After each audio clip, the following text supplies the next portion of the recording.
quel métier fais-tu? Ah, je suis pépiniériste. Non, je suis étudiante du coup. Voilà, ça répond à votre question. Ah non, j'en ai trop mis évidemment. Évidemment. Oh, crotte, crotte, crotte. Je veux que tu... Je veux... Mais pourquoi t'es partie par terre? Ah non, t'es là. Ah bah elle est définitivement partie par terre.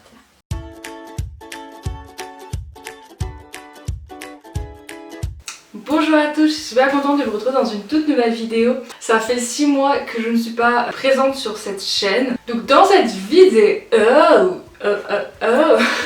vous allez apprendre à jardiner tout en papotant avec moi. Sur Instagram, je vous avais parlé de cette idée de vous raconter un bout de ma life, un bout de mes réflexions sur l'écologie, sur d'autres sujets. Du coup, vous m'avez donné des questions et je vais y répondre ici présentement en faisant du jardinage. Sachant que aujourd'hui au programme, ça va être plantation de semis et rempotage. Juste, on va mettre cette petite plante ici. Évidemment, je n'ai pas pris l'eau. Pourtant, on a besoin d'eau, Anne-Catherine. La terre ne va pas s'humidifier toute seule. Donc, je vais aller chercher ma petite bouteille réutilisable qui va être un parfait arrosoir. Oui, j'en ai profité pour m'attacher les cheveux parce que Anne-Catherine, faire du jardinage, les cheveux détachés, complètement très mauvaise idée.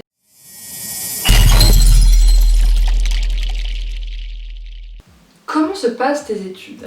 Mais très bien, je pense que c'est un des domaines dans ma vie qui se passe le mieux. Bon, organisons-nous parce qu'en fait c'est super compliqué de répondre à des questions et de faire quelque chose en même temps. Je ne suis pas du tout adaptée à ce genre de situation. Donc nous allons planter des graines de Mibuna. Mibuna ou Mibuna, je ne sais pas du tout comment on le dit et à la rigueur on s'en fout. Ce sont des petites plantes, je vais mettre la petite photo de cette petite plante, je ne sais pas où, mais quelque part, pour que vous voyez un peu quoi ça ressemble. On peut le manger en salade, donc seul ou accompagné de crudités, de saison bien sûr. Voilà, hein, ça va de soi. On peut les semer en mars-avril et en septembre-octobre. Ces petites plantes sont super faciles à entretenir, pas besoin de beaucoup d'eau. Pour les feignants, ça marche bien. Voilà, je suis feignante, donc dites-vous bien que si vous l'êtes aussi, ceci est votre ami. Donc en fait, quand vous plantez, vous en avez à peu près pour un mois et demi avant que ça soit vraiment des belles feuilles. Et quand vous les récoltez, en fait, tout simplement, il suffit juste de couper. Et après, ça repousse tout seul. Et en 20 jours, vous avez encore de la verdure, quoi. Donc pendant que je vais humidifier mes petites pastilles de coco qui vont me permettre de mettre les petites graines de Mibuna et que je vais placer de part et d'autre à gauche et à droite, je vais vous parler un peu de mes études. Donc on va mouiller un peu ça. Oui, je le fais à l'arrache, j'ai pas du tout d'assiette. Non, je n'ai rien à faire. Ceux qui ont suivi un peu sur les réseaux sociaux, en fait je suis en master IGPE. Team IGPE, regardez mes vidéos, vous verrez, il y a une petite efficace pour vous. Je suis rentrée il y a 15 jours en Master 2 et j'apprends à gérer des projets environnementaux. J'ai fait un stage en mairie. En fait, on voit pas du tout ce que je fais. Donc je disais, un stage en mairie cette année et autant vous dire que ça m'a plu vraiment beaucoup. Pour ceux qui étaient sur les réseaux, ils ont pu voir à peu près que je m'éclatais quoi, clairement, parce que j'ai pu en fait gérer la problématique des déchets au sein d'une ville avec une mairie et ça c'est juste ouf. J'aime trop. C'est un projet professionnel que j'aimerais continuer après mon M2. Voilà pour mes études. En fait, je parle trop, c'est juste n'importe quoi, c'est pas possible. En fait, cette vidéo va durer longtemps et en fait, honnêtement, j'aime trop. Si vous avez des questions hyper précises par rapport à mes études, mettez-les moi en commentaire et je répondrai. Une autre question. Bonjour, quel métier fais-tu? Ah, je suis pépiniériste. Non, je suis étudiante du coup. Voilà, ça répond à votre question.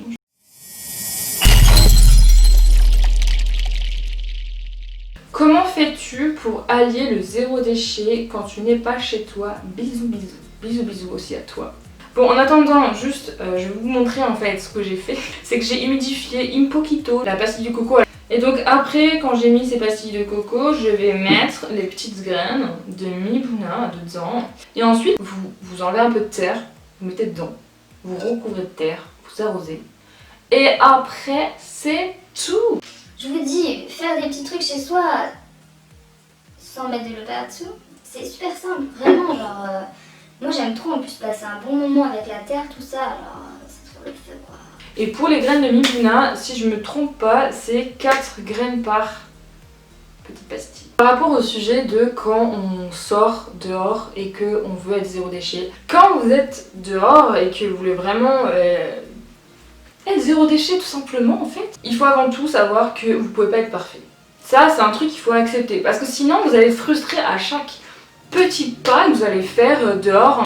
En fait, il faut vraiment, faut pas que vous vous blâmiez, faut que vous dites que en fait, il faut faire de son mieux. J'ai tout le temps un sac en tissu, vraiment tout le temps. Et ça me sauve parce que y a des fois où je vais acheter un truc et je refuse le contenant parce que voilà, j'ai mon propre sac en tissu et ça me sauve la vie. Donc oui, je suis pas du genre de meuf à faire des focus sur ce que je fais, vous allez avoir confiance en moi. On met juste 4 petites graines dans ces pastilles. Oh non, j'en ai trop mis évidemment. Évidemment. Je vais mettre les petites graines. Oh, crotte, crotte, crotte. Je veux que tu... Je veux... Mais pourquoi t'es partie par terre? Ah non, t'es là. Ah bah elle est définitivement partie par terre. On a perdu une graine. Triste. Et ensuite, le reste... Ah, il faut faire attention. Ouh là là, comment je vais faire? Je suis pas très maladroite. À droite, pardon. Bref, voilà, ceci est mis. Nous allons maintenant enlever un peu de terre dans mon petit contenant qui est une jardinière. Donc cette bouteille, comme d'autres bouteilles réutilisables, sans BPA bien sûr, merci, il faut faire attention au BPA parce que le BPA c'est de la cacahuète. C'est un super truc à avoir dans son sac. Bon, je vais enlever un peu de terre. Ah.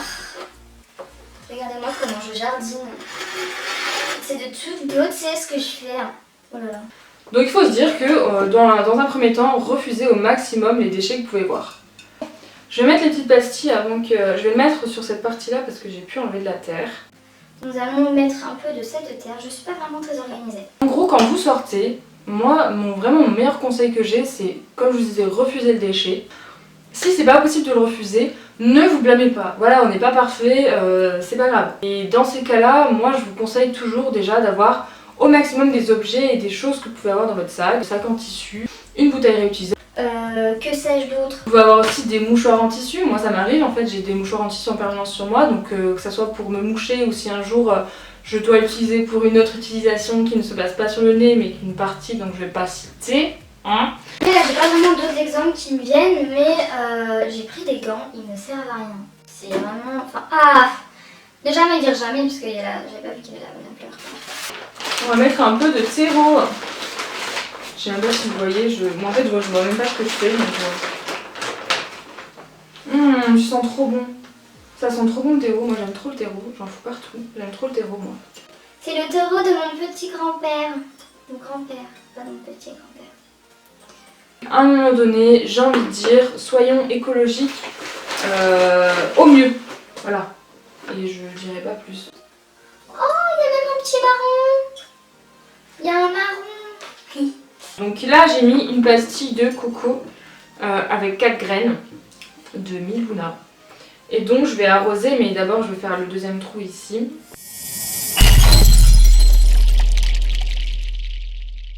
On va passer une autre question parce que ça va durer des plombs cette vidéo.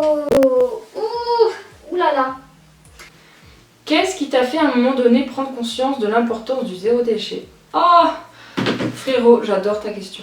Oui, parce que c'est mon frère, assumons, ma famille me suit, est engagée comme moi, enfin bref. Je me sens, oh il y a trop de poussière, c'est pas possible. C'est pas possible. J'avais fait une vidéo à ce sujet-là. Où justement je disais comment j'étais passée au zéro déchet, enfin ce qui m'avait fait prendre conscience. Moi je vous avoue que je cite beaucoup le film Demain de Cyril Dion parce qu'il est vraiment cool ce film. Je disais quoi? Donc je disais avant que ma batterie s'essouffle, voilà. En gros c'était vraiment une prise de conscience familiale parce que même si ça fait des années que je suis sensible à l'écologie, là où j'habite j'ai toujours mangé des fruits et légumes régulièrement de saison, tout ça. Quand j'étais petite, j'ai fait beaucoup d'activités en lien avec la nature. J'ai toujours kiffé en fait la nature. Bon, pas trop les insectes, mais la nature j'aimais bien. Pour moi, c'était juste une prise de conscience un peu plus évoluée. Je me suis rendu compte que là il y avait urgence climatique et que j'en prenais pas conscience parce qu'on n'en parle pas vraiment. Maintenant on en parle plus, mais avant on n'en parlait pas des masses. Enfin, je sais que moi quand j'étais au collège, oui, on nous a parlé un peu des déchets, du tri des déchets, ce genre de choses. Mais c'était pas vraiment la planète va mourir quoi. Et clairement ça c'est un truc que j'ai compris il y a 3 ans et demi. Voilà. On a eu une discussion avec la famille, justement il y a 3 ans et demi, où on s'est concerté et on s'est dit bon ok, nous on voudrait faire quelque chose pour la planète. Comment ça s'appelle? Le zéro déchet. Trop bien, mais c'est super génial. Après on s'est dit ok, qu'est-ce qu'on peut faire comme première action? Donc moi j'ai commencé à faire des cosmétiques maison, j'ai commencé à faire mon déodorant, je me suis acheté une bouteille réutilisable, je me suis acheté un shampoing solide. Pour une personne vraiment qui se lance, je suis allée très très vite. Évidemment ma vision des choses a progressivement changé en 3 ans et demi. Je suis toujours sensible au zéro déchet et je dis toujours que c'est super intéressant de faire des actions individuelles. Maintenant il faut aussi être dans le collectif. Il faut comprendre aussi que là, ce que je suis en train de faire, le terre à terre, c'est hyper important. On peut pas être dans un mouvement zéro déchet sans aussi avoir une espèce de sensibilité aussi à la nature. Il faut comprendre pourquoi on fait ces gestes-là. Pour la nature, pour ceci, pour cette petite terre. Je vais essayer d'en retirer la terre pour mettre cette fleur parce que là, sinon ma vidéo elle va durer 20 minutes et vous en aurez trop marre de ma vie. Ah, je n'arrive pas.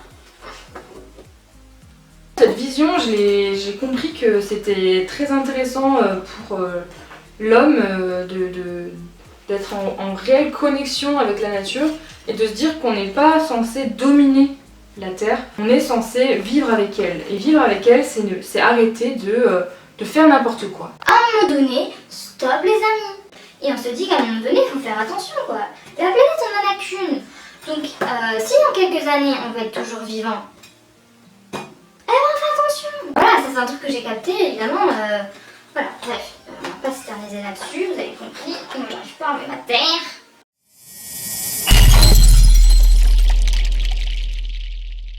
Quels sont tes savons à froid préférés? Donc tes savons à froid, c'est des savons saponifiés à froid. En fait, cette question, je l'ai prise, mais je sais pas. Bah, je suis désolée, mais j'ai plein de savons que j'aime trop. Saponifiés à froid, j'aime beaucoup les savons Louise et moi, j'aime beaucoup les savons Gaïa. En plus, j'ai rencontré les 2 fondateurs de cette marque, ils sont adorables, franchement, je les aime trop. Vraiment, ils sont trop cool. Si j'ai testé des marques en fait artisanales, et le problème c'est que du coup j'ai pas vraiment les noms des marques, mais je prends souvent des savons qui sont locaux. À chaque fois je suis jamais déçue. De toute façon pour moi un savon, bon voilà, c'est un savon quoi.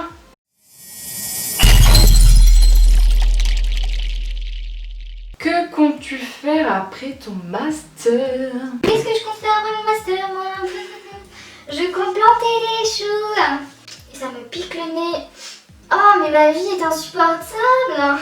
Elle est puissante cette fille. Pour mettre une fleur dans de la terre, je vais apprendre un truc tout bête pour les personnes qui savent pas. On va en fait aérer les racines de cette petite fleur. Et tout simplement, comme ceci, hein, on ne détruit pas non plus la plante jusqu'au bout. Hein. Imaginez, on vous dit allez, change d'habitat, tu vas aller vivre dans une autre maison, mais on vous laisse dans la maison. Bah c'est la même chose. Ah, il y a un ver de terre. T'es mignon. En fait, fausse alerte, c'est pas un ver de terre, c'est une tige comme ça qui s'est pétée. Super, la Catherine. Ne casse pas la plante, mais oui. Bon, une fois qu'elle est un peu émiettée comme ceci, vous le mettez comme ceci. Il n'y a plus grand chose sur ma table à faire, c'est la fin. Et j'ai pas répondu à la question. Non mais incroyable. Pour dire ce que je vais faire plus tard, je sais pas vraiment ce que je vais faire. J'ai beaucoup d'idées dans ma vie, j'ai beaucoup de rêves, mais il y a quand même quelque chose que je veux particulièrement faire plus tard. C'est travailler au sein d'une collectivité territoriale. Vraiment, je veux travailler avec une ville. Je veux travailler avec un service genre type ville, métropole, mairie, tout ça, enfin voilà quoi. Mon sujet de prédilection, j'arrive même pas à parler, c'est la gestion des déchets. Moi je voudrais tendre le zéro déchet un peu partout où je passe. Je voudrais arriver à impulser une dynamique zéro déchet dans une ville. Voilà, c'est tout, c'est mon projet de vie. Après au-delà de ça, j'aimerais beaucoup pouvoir parler autour de moi, allier le zéro déchet et les enfants parce que l'éducation pour moi c'est primordial. Donc c'est à peu près mon projet de vie en fait tout simplement, je pense que vous avez compris. Et je pense qu'on a fini de planter les choux. Non, il faut arroser Catherine. Donc j'espère que vous appréciez en fait tout simplement ce que je suis en train de faire. Donc pour récapituler, en fait là j'ai fait des semis qui peuvent être faits directement dans la terre. Parce que j'ai utilisé des pastilles de coco. Si vous voulez, ça fait un peu l'équivalent des petits semis qu'on peut faire à côté. Bon, alors il y en a qui disent que parfois les pastilles de coco, faut les mettre dans un petit truc, faut attendre que ça pousse et après on met dans la terre. Je mets tout dedans et ça marche en fait, donc je vois pas pourquoi je ferais autrement. Je fais ma technique et elle marche. Donc j'ai mis mes pastilles de coco avec les graines à l'intérieur. J'ai mis de l'eau. Je vais arroser une fois par semaine, cette plante également. Et voilà, et puis dans un mois et demi, je vais avoir des grandes tiges comme ceci là. Je vais le mettre encore une fois pour vous voyez. Et vraiment, je vais le manger comme une salade. J'arrive pas à retenir ce nom, en plus je l'ai répété 10 fois dans ma tête avant de faire sa vidéo. Cette cyclamène également, je vais la chouchouter. Elle est résistante apparemment. Voilà, je vais la mettre sur mon petit balcon. J'ai trop hâte de voir l'évolution de mes limounas. Si ça vous intéresse d'ailleurs de voir l'évolution de nos petits bébés semis, sur les réseaux sociaux, n'hésitez pas à venir me suivre sur Instagram. Je suis énormément présente, vraiment je donne plein d'astuces dans l'écologie et dans même le développement personnel. Checkez mon Instagram, abonnez-vous. Comment se faire de la pub très facilement? Bon, j'espère que cette vidéo vous aura plu. En tout cas, moi j'ai beaucoup apprécié la filmer. J'aime beaucoup le jardinage, j'aime beaucoup parler. Donc allier les deux, c'est juste trop cool. S'il y a des concepts de vidéos un peu comme ça que vous appréciez sur YouTube, n'hésitez pas à me le dire en commentaire. Franchement, si c'est pour faire des trucs comme ça, moi j'aime trop. Si jamais aussi chez vous, vous faites des petites plantations comme ceci, ou si vous avez des astuces ou des choses que vous voulez partager dans le monde du jardinage, et ben n'hésitez pas parce que moi je trouve que c'est génial de pouvoir partager. Partager, j'aime trop partager moi. Insupportable. N'hésitez vraiment pas à partager tout ce que vous voulez dans ce domaine-là, j'aime trop. Vraiment, moi je suis curieuse, preneuse de bons conseils et puis j'aime trop parler de ça, donc si ça vous intéresse, voilà. Du coup c'est la fin de la vidéo, je vais vous faire des petits bisous. J'ai pas envie de partir, hein. Je vous dis clairement, ça fait 6 mois que j'ai pas filmé. Mais je m'en fiche, j'ai pas envie de partir, j'ai envie de rester avec vous et faire des petites plantations de choux. Bon bah je vous fais plein de bisous, prenez soin de vous, je vous retrouve dans une prochaine vidéo qui sera sûrement une vidéo tatouage puisque mon deuxième tatouage que j'ai promis de vous mettre sur YouTube, je l'ai toujours pas fait. Pourtant tout est filmé, il faut juste monter Catherine, c'est tout, monter, faire un montage, ça tu sais faire, hein. Ça fait quand même 3 ans que t'es là. 2 ans je crois. Je vais pas pouvoir faire mon rituel comme ça, mais bah du coup je vous fais plein de bisous. Encore une fois, j'ai pas envie de partir. Et d'ici là, prenez soin de vous. Bisous.